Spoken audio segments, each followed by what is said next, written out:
Olá, sejam todos muito bem-vindos, muito bem-vindas a mais um simulado envolvendo questões de provas para os cargos de agente comunitário de saúde e agente de combate às endemias. Então, em nossa primeira questão aqui, tratamos sobre português. A classificação correta quanto à transitividade do verbo acrescentar em o professor ainda acrescenta que o banco de dados dos chatbots é baseado nos conteúdos online. É A. Verbo bitransitivo. B. Verbo de ligação. C. Verbo intransitivo. D. Verbo transitivo direto. E E. Verbo transitivo indireto. Então, qual a resposta correta?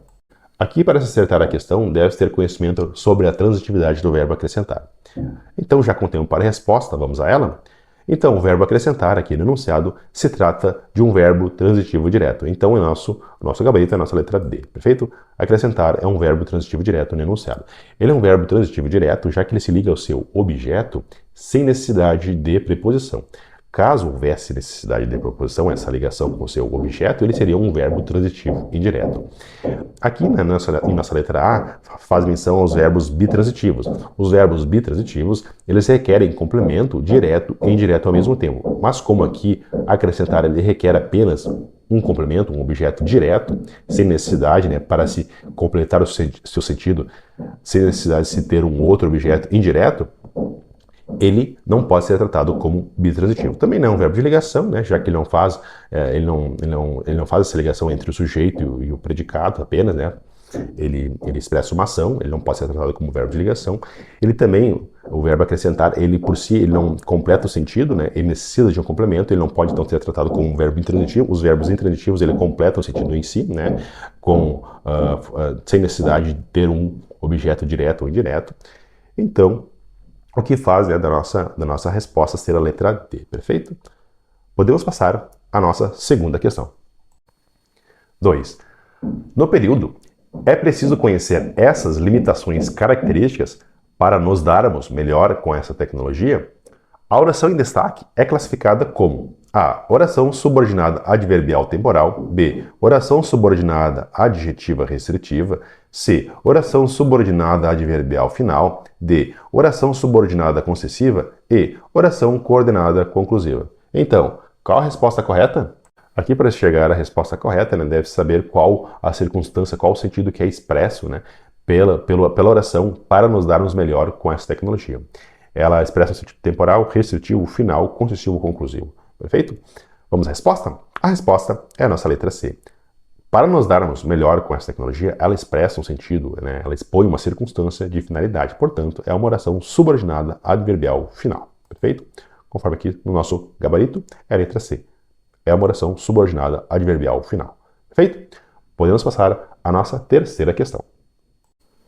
3. Assinale a frase em que todas as palavras estão corretamente escritas. A. Nesta casa não há privilégios. B. Devemos reivindicar o que nos cabe. C. Os adolescentes sempre dão trabalho. D. As galinhas vivem no poleiro. E. Os clientes procuraram agachar-se ante o perigo. Então, qual a resposta correta? A resposta correta, em que todas as palavras estão escritas corretamente, é a nossa letra D. Perfeito? As galinhas vivem no poleiro. Aqui poderia haver uma confusão na escrita da letra O ou letra U, a dúvida entre poleiro ou puleiro. Mas a grafia correta é poleiro, é com O. Perfeito? O erro das demais alternativas aqui na letra A se escreve privilégios e não privilégios, se escreve com I. Na letra B é reivindicar e não reivindicar. Na letra C é com S, é adolescentes, não adolescentes. E a letra da nossa letra E aqui, é agachar-se com CH e não com X. Perfeito? Podemos passar à nossa quarta questão. 4. Uma metáfora é um exemplo de linguagem figurada de base comparativa, fundamentada em uma semelhança entre os termos. Assinale a frase que se estrutura a partir de uma metáfora. A. Ninguém é tão velho que não creia poder viver mais um ano. B. Está morto. Podemos elogiá-lo à vontade. C. A felicidade é como a pluma que o vento vai levando pelo ar. Voa tão leve, mas tem a vida breve. D. O cisne, quando mais envelhece, mais belo fica. E a gente não deveria crescer nunca. Então, qual a alternativa correta? Aqui então, né, a questão pergunta qual das alternativas abaixo é utilizado a linguagem figurada para então ser considerada como metáfora. Vamos à resposta? A resposta correta é a nossa letra C. A felicidade é como uma pluma. A felicidade é uma pluma? Não. Ela está só utilizando aqui a pluma como uma forma de substituição, né, como uma forma de comparação, para se empregar, né, uma característica da felicidade. Ela é utilizada como sentido de linguagem figurada, perfeito? Não é um sentido literal, já que a felicidade não é uma pluma. As demais todas têm, né, têm sentido literal, não está se utilizando uma linguagem figurada, né? Então não pode ser considerada metáfora nenhuma das alternativas outras, apenas a letra C, perfeito? Podemos então passar à nossa quinta questão. Então aqui já entrando nas questões de matemática, vamos a ela. 5. Pedro e Laura estão brincando com uma caixa que contém bolas numeradas de 21 a 30. A brincadeira consiste em adivinhar qual é a bola que será retirada de forma aleatória da caixa. Pedro acredita que, em determinada rodada, será retirada a bola de número 22 ou 27. Sendo assim, assinalar a probabilidade de Pedro acertar seu palpite. A, 27%, B, 22%, C, 63%, D, 20%. Então, qual a resposta correta? Aqui é melhor pausar o vídeo, né, para ir para o desenvolvimento e depois verificar a correção. Aqui vamos à resposta direta.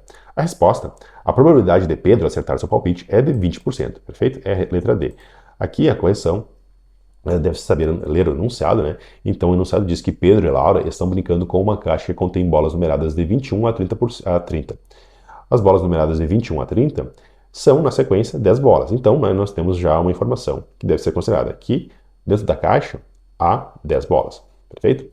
A outra informação importante aqui do enunciado é que Pedro acredita que em determinadas rodadas será retirada a bola de número 22 ou 27. Então, ele acredita que duas, né, das 10 bolas podem sair. Ora, se duas das 10 bolas podem sair, então deve saber montar o enunciado, né, o desenvolvimento da questão a partir dessas informações. Pedro acredita que pode ser duas bolas. Então, aqui, né, no dividendo, se coloca duas bolas e no divisor, as 10 bolas que é o total, chegando ao resultado de 0,2. Chegando ao resultado de 0,2, né, deve se transformar para a porcentagem, multiplicando 0,2 por 100%, que chegará a 20%, que é o resultado da nossa questão. É uma questão aqui envolvendo, né, probabilidade e porcentagens, que também não requer grande dificuldade no seu esquema, mas que deve-se, né, estar atento a esse estudo, né, da probabilidade e de porcentagens, que muitas vezes caem em concursos de... Porcentagem sempre cai, né? Porcentagem sempre cai, até tem mais uma questão na sequência de porcentagem, por isso eu fiz questão aqui de trazer. Portanto, podemos passar à nossa sexta questão. 6. Bruno comprou uma televisão no total de R$ 1.750. Ele pagou 20% desse valor à vista e o restante parcelou em 8 prestações iguais, sem acréscimos. Pode-se afirmar que o valor de cada prestação foi em reais de A, 165, B, 218, C, 200, D, 175 e 180. Então, qual a resposta correta? Aqui, né, é melhor pausar o vídeo e ir para a resolução e depois comparar aqui o resultado se está correto, perfeito? Aqui nós vamos direto, perfeito? Então aqui, o valor de cada prestação foi em reais de 175, a letra D, que é o gabarito, perfeito? Aqui deve saber montar, né, o esquema da resolução para chegar ao resultado correto. Então, Bruno comprou uma televisão no valor total de R$ 1.750. Ele pagou 20% desse valor à vista. Então, aqui, né, vamos verificar qual é 20% de 1.750. O valor, né, de 20% de 1.750, né, para chegar a esse resultado, basta multiplicar 0,2, né, que é 20%, vezes 1.750, que chegará ao resultado de R$ 350. Ora, então, Pedro pagou R$ 350 à vista. E o restante parcelou em 8 prestações iguais. O que é esse restante? Esse restante, né, se ele pagou R$ 350 à vista, deve-se subtrair 350 de 1.750, que se chegará a 1.400. Então, esse é o valor restante, que deve, então, ser, né, dividido por 8 prestações iguais, conforme diz o enunciado, e sem acréscimos, para chegar ao valor da parcela, que é o que pede o nosso enunciado.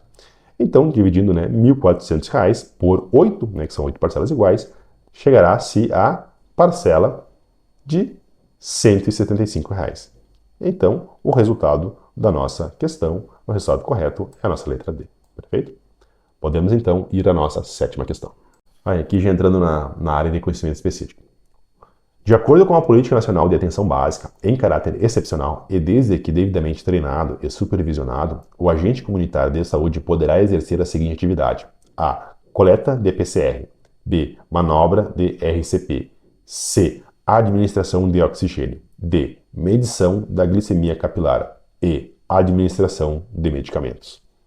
Qual a resposta correta? Vamos a ela? Aqui, então, a resposta correta é a nossa letra D, medição da glicemia capilar. Perfeito? Aqui, conforme a Portaria 2436 de 2007, dispõe, né, que o agente comunitário de saúde, desde que assistido por profissional de saúde de nível superior e após devido treinamento, né, específico e fornecimento de equipamentos adequados, ele pode realizar a medição da glicemia capilar.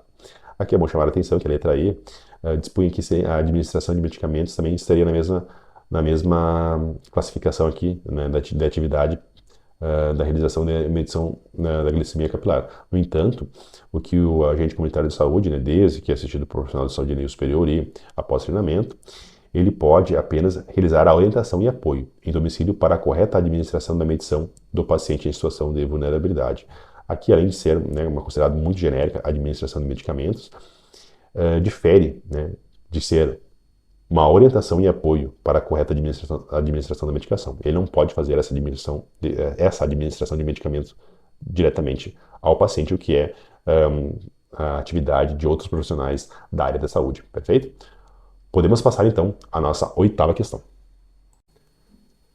Conforme disposto na Política Nacional de Atenção Básica, a população adscrita por equipe de atenção básica e de saúde da família deve ser de A. 500 a 900 pessoas, B. 1.000 a 1.900 pessoas, C. 2.000 a 3.500 pessoas, D. 3.750 1.000 a 4.000 pessoas e 3.900 a 4.500 pessoas. Então, qual a alternativa correta? Então, vamos à resposta correta? A resposta correta é a nossa letra C, de 2.000 a 3.500 pessoas. Feito? Aqui, né, conforme uma recomendação aqui da Portaria 2436 de 2007, recomenda-se que a população adscrita por equipe de atenção básica e de saúde da família, deve ser, né, de 2.000 a 3.500 pessoas, localizada dentro do seu território, garantindo os princípios e diretrizes da atenção básica. Perfeito? Então, a resposta correta é essa letra C.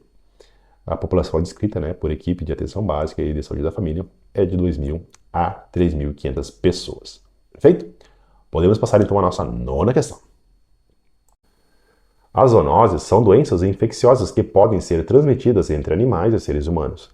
Dentre as opções citadas a seguir, assinale a alternativa que corresponde a uma zoonose.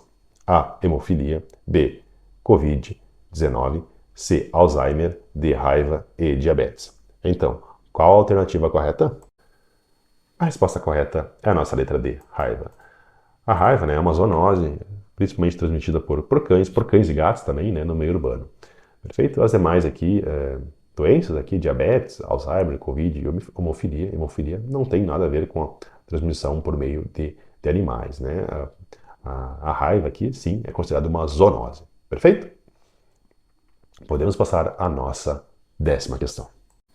10. De acordo com o Calendário Nacional de Vacinação, a vacina que protege contra a coqueluche é A. Papilomavírus humano, HPV, B. DTP, IB, HB, penta, C. Difteria e tétano, DT, D. Meningocócica C. Então, qual a alternativa correta? Vamos à resposta? A resposta correta é a nossa letra B, a chamada vacina pentavalente, perfeito? Aqui, né, as demais não conferem, né, com a proteção da coqueluche. A vacina pentavalente, além da coqueluche, ela protege, né, de outras doenças. Aqui é bom, né, lembrar aqui na letra C, a vacina de difteria e tétano, DT, ela é dada em momento posterior, né, aos 7 anos de idade. A pentavalente já é mais próximo, né, ao recém-nascido, aos 60 dias de vida, né, perfeita recomendação, pelo menos. Então, as demais, né, não conferem, né, proteção à coqueluche, apenas a nossa pentavalente, a DTP mais IB mais HB. Perfeito? Podemos dar sequência ao simulado. 11. A idade recomendada para a primeira dose da vacina poliomielite 1, 2, 3, VIP inativada é aos A. 2 meses, B. 4 meses, C. 6 meses, D. 9 meses. Então, Vamos à resposta correta? A resposta correta é a letra A, 2 meses, perfeito? Então, a vacina da poliomielite, né, a primeira dose da vacina poliomielite, 1, 2, 3, é aos 2 meses. Embora também ela tenha dose de reforço, né, a segunda dose aos 4 meses e a terceira dose aos 6 meses, a primeira dose é aos 2 meses. E como a nossa alternativa aqui, né, perguntava sobre a primeira dose, então a alternativa correta é a letra A, 2 meses. Perfeito? Podemos passar à nossa 12ª questão. 12.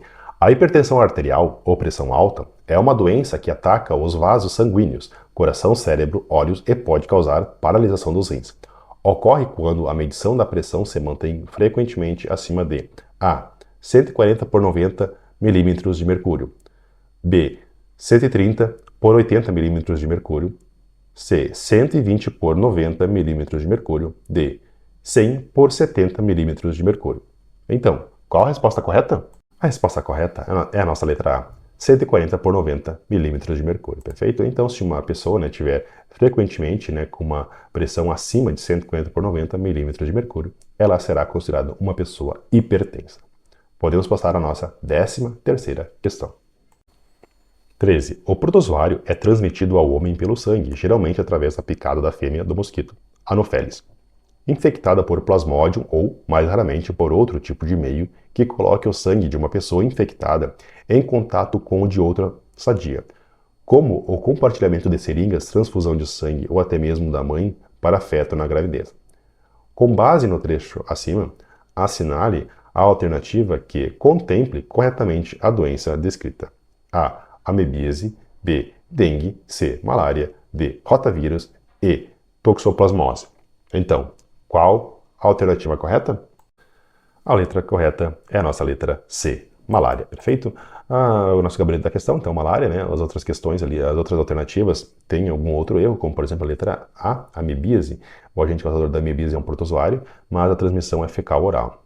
Já a letra B, a dengue, o agente causador embora seja um mosquito, né? Mas é um mosquito Aedes aegypti, não um mosquito Anopheles. E o agente causador é um vírus e não um protozoário. A letra D, o agente causador é um vírus, mas a transmissão é fecal oral. E a E, embora também seja um protozoário agente causador, a transmissão é fecal oral. Perfeito? Podemos passar à nossa 14ª questão. O principal reservatório é constituído pelos roedores sinantrópicos domésticos das espécies ratos novérgicos, ratazana ou rato de esgoto, ratos, rato de telhado ou rato preto e músculos, camundongo ou catita. Qual a doença em questão? A. Febre amarela. B. Esquistossomose. C. Leptospirose. D. Dengue e Covid. Então, qual a alternativa correta? A alternativa correta é a leptospirose. C. Perfeito? Que é o nosso gabarito. Os demais aqui, né, tem erros que não constituem o principal reservatório. Aqui os animais mencionados, né, os ratos. Mas sim, na febre amarela, né, os primatas humanos, esquistossomose também são humanos, dengue, humanos e Covid, humanos, perfeito? A letra correta é a letra C. Vamos então à nossa 15ª questão. 15. De acordo com a Lei 10.741 de 2003, deve ser garantida a reserva para as pessoas idosas das vagas nos estacionamentos públicos e privados, as quais deverão ser posicionadas de forma a garantir a melhor comodidade à pessoa idosa. A alternativa que preenche corretamente a lacuna é A 1%, B 2%, C 3%, D 4% e E 5%. Então, qual a alternativa correta? Vamos à resposta? A resposta correta é a nossa letra E. De acordo com o Estatuto da Pessoa Idosa, a nossa Lei 10.741 de 2003, em seu artigo 41, dispõe que é assegurada a reserva para as pessoas idosas de 5% nas vagas dos estacionamentos públicos ou privados, perfeito? Então a alternativa correta é a nossa letra E. A alternativa correta, que é o nosso gabarito, perfeito? Podemos passar à nossa 16ª questão. 16. Antes, gostaria de pedir, por gentileza, que curtam o vídeo, se inscrevam no canal e que deixem nos comentários o concurso para o qual estão se preparando. 16. De acordo com o Estatuto da Pessoa com Deficiência, em todas as áreas de estacionamento aberto ao público, de uso público ou privado, de uso coletivo, e em vias públicas, devem ser reservadas vagas próximas aos acessos de circulação de pedestres, devidamente sinalizadas para veículos que transportem pessoa com deficiência com comprometimento de mobilidade, desde que devidamente identificados. As vagas a que se refere o enunciado devem equivaler a 5% do total garantida, no mínimo, uma vaga devidamente sinalizada. B. A 2% do total garantida, no mínimo, duas vagas devidamente sinalizadas. C. A 3% do total garantida, no mínimo, uma vaga devidamente sinalizada. D. A 3% do total garantida, no mínimo, três vagas devidamente sinalizadas. E a 2% do total, garantida no mínimo uma vaga devidamente sinalizada. Então, qual a resposta correta? A alternativa correta é a nossa letra E, perfeito? Conforme a lei, né, o artigo 47 da Lei 13.146 de 2015, a quantidade de vagas, né, deve equivaler a 2% do total, garantida no mínimo uma vaga devidamente sinalizada, perfeito? Então aqui encerramos o nosso simulado. Fiquem todos com Deus, bons estudos e até a próxima!